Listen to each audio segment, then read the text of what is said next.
Four major ones are, I guess, our four horses, if you will, that we really push hard, and I think we fit the marketplace fairly well.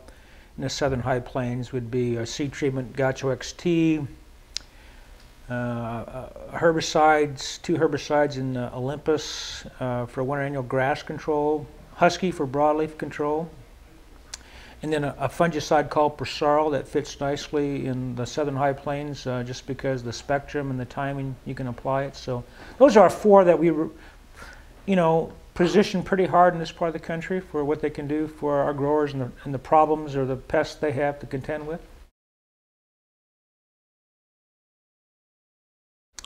Well, Gaucho XT is a combination of a fungicide Raxo and an insecticide Gaucho.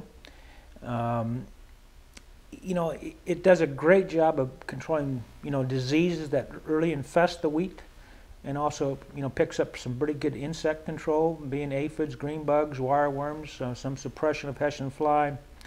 So it kind of gets that wheat off to a good start, a healthy start, better stand establishments, better plant vigor, early plant vigor, and thus more tillers to start the game off right. I mean, you want tillers to produce heads, and Gaucho starts that wheat off in good shape, growing strong and hard.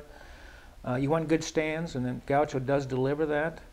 If you're grazing wheat in Oklahoma, I mean, they love it just because of the better tonnage they get off those early stands and better early growth.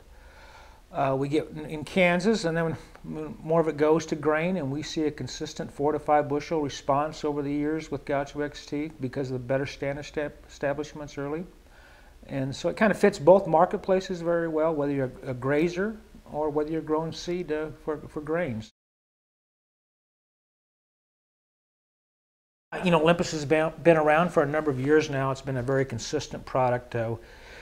We really try to push fall applications to control bromuses, the cheatgrasses, the downy brome, Japanese brome. We like fall applications just because you get better weed control generally because you're treating smaller plants, smaller weeds. One leaf up to 2 tillers, and you're going to get better, more consistent control. We usually see about a 20 to 30% better control by treating in the fall versus spring applications, and that will equate by removing those weeds early in that growth period. You'll have better yields by doing that. So we really encourage that late October through November, maybe into early December application for better returns, better performance, better yields. It's a unique material. It's a brand new mode of action in winter wheat. It's starting to find some fits and needs around. It's a very good herbicide if you're having some ALS resistant weed problems. The two that really stand out right now is bushy wallflower, and the other one would be horseweed or mare's tail. Have seen some resistance to ALS chemistries, to your gleans or your finesses or your ambers, and if you're looking for a new mode of action to kind of change things up, if you're struggling to control some of these resistant weeds, Husky's finding that niche in central Kansas particularly.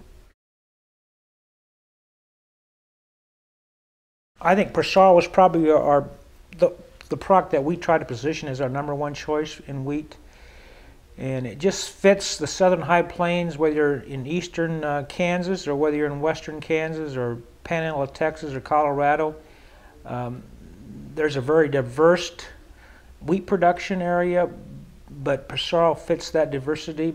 We can go early in western Kansas if you're after stripe rust or leaf rust. If you want to spray at flag leaf emergence, Persarl is a great early timing. It has long residual. It'll protect that wheat through grain film.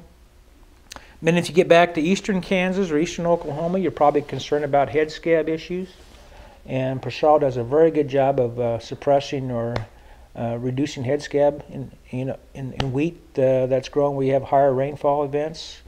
And it has great curative properties, so if you have some rust showing up in the wheat for these late applications that are done during flowering, it'll have great curative properties. So it fits both early applications in the west and these left head applications in eastern Kansas, so it has quite diversity in application and timings.